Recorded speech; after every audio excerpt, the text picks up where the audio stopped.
In this lesson, we're going to continue on where we left off with the previous lesson. So here's where we are.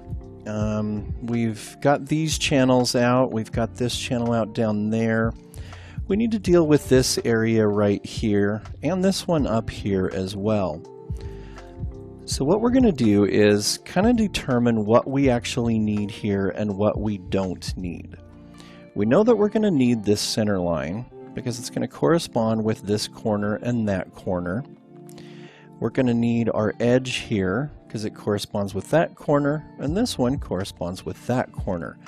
The rest of these, however, are just kind of edges that are just hanging out here. So what we're going to do is we're going to grab these four edges and we're going to delete them. Alright, so we no longer have those in there. Now what we're going to do is we're going to grab our multi-cut tool and we're just going to draw what we want. So we'll go from that edge, we're going to go over here somewhere, over there, and I'm not being real critical about where I do this because we're going to move them all anyway. Alright, so now if I go in and I grab these vertices, and I'll go to my top view so we can see, I'm going to get that moving in that direction, and I'm going to snap it to that point, and I'm going to snap it to that point. And actually, we don't even really need to do that. If I wanted to, I could just grab it in the center because it's setting on the same plane. If it wasn't on the same plane, then we would want to do it in both directions. Alright, so that looks good. Now we have this one right here that we need to create. So let's go to our multi-cut tool again. Start at that point. We're going to come out here, and then we're going to end on that point as well. Alright. Similarly, we're going to grab these verts, and I'll hold down V, and we're just going to snap them right into those. Alright, so now we have these two faces here that we no longer need, that corresponds perfectly with that information right there. Alright, now we need to take care of these n-gons right here, and as I'm looking at this, I think the easiest way to go about this would be to take these two and just delete them. And then we'll grab our multi-cut tool again, and we're just going to go from this corner all the way to that corner, and that's going to give us a quad on both sides. Notice we have that same pattern of 8 again, where we have a cross piece in here, and we have our diagonals as well. So that's basically what we're creating. Alright, I'll go up, put those ones in. That looks great. Alright, in order to see this one a little, well, no, actually I can't. I was going to move this, but we do need to have this information in here, so I can't. But that's not a big deal. We'll go ahead and grab all of these. We know that we need to delete all those, and I'll go ahead and delete them. And we'll go back to object mode, and again we're going to go to our multi-cut tool. Start on there. We'll just bring this around here, and we'll slide that one into that point.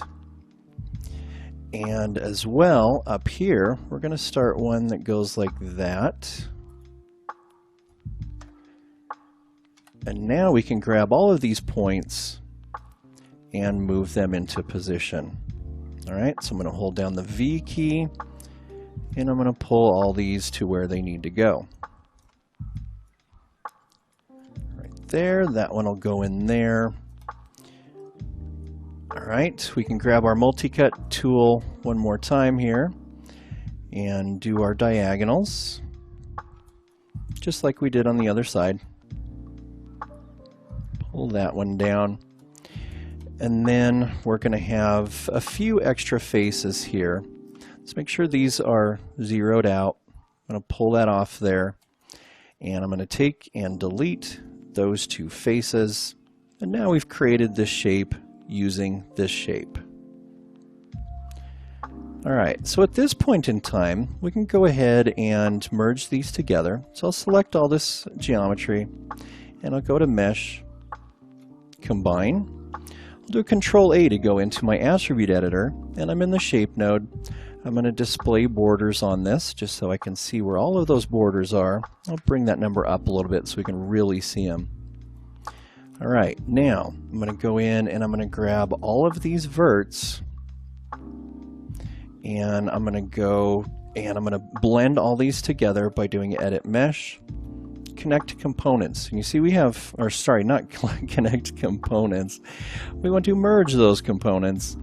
And you can see that some of these worked and some of them didn't. We still have a border edge there. We still have a border edge there. So one of the things that we can try here is we can go into that merge node, maybe bring those values up a little bit, and we're going to get to a point where we're going to get stuff merging that we don't want to merge now. So we have to take a look at what this geometry is actually doing. So let's go ahead and put this back down there. Actually, now that I see that go off, we did take care of this one right there, and so we might as well do those ones. All right, but these ones are not connecting, and so we need to take care of that. All right, so what we're going to do is Control A again, and we're going to go look at our normals on this surface.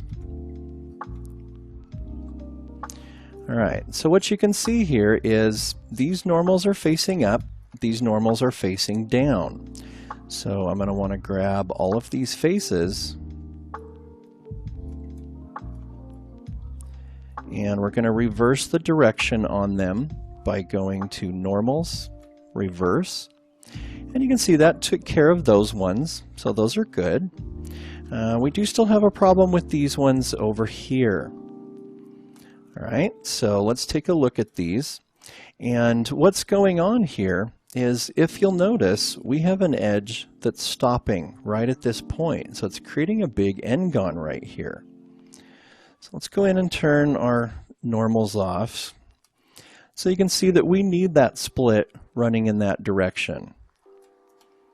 All right, so what I'm going to do is I'm going to grab my Insert Edge Loop tool again, and I'm going to put one right in there. And I'll go ahead and snap that right to that point. And then we have verts there, and we have verts there that we need to go in and merge again. And you can see that that now goes away. So being able to troubleshoot these meshes is a very, very big deal. All right, we'll place another one in there, and we'll go to there. And of course, I want to grab those verts, and we'll merge those together. And that all looks great. Now, the only thing that we have left to do is we need to worry about this, how this tapers down. And this is going to be a fairly unintuitive way of doing this. There's no real magic way of going about this. The best way that I have found is just to grab both of them, and we're going to grab the scale tool, and I'm going to scale those a little bit. So they're almost flat, but not quite. All right, then I'm going to grab the next row. Now these are setting right on the center line, so I don't have to worry about deselecting them. And I'm going to pull that up a little bit.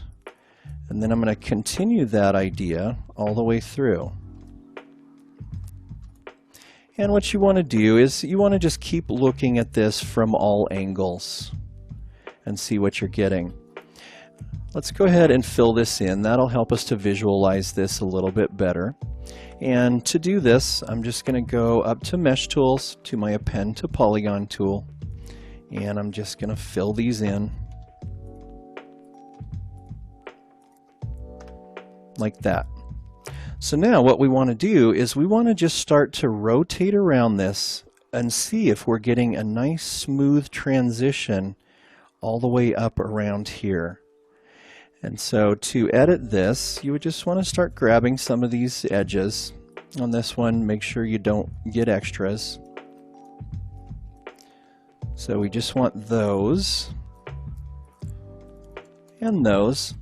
And then we can continue to bring this down a little bit until we get a nice clean flow, nice clean transition running through there. Maybe it's going too fast. We'll bring this down a little bit. Then maybe we'll grab this one. You can see there's our angle right there, but then it lifts up a little bit too much right there. So maybe we'll do that. Okay, there's a little bit of a hump right there, so we'll pull that one down a little bit.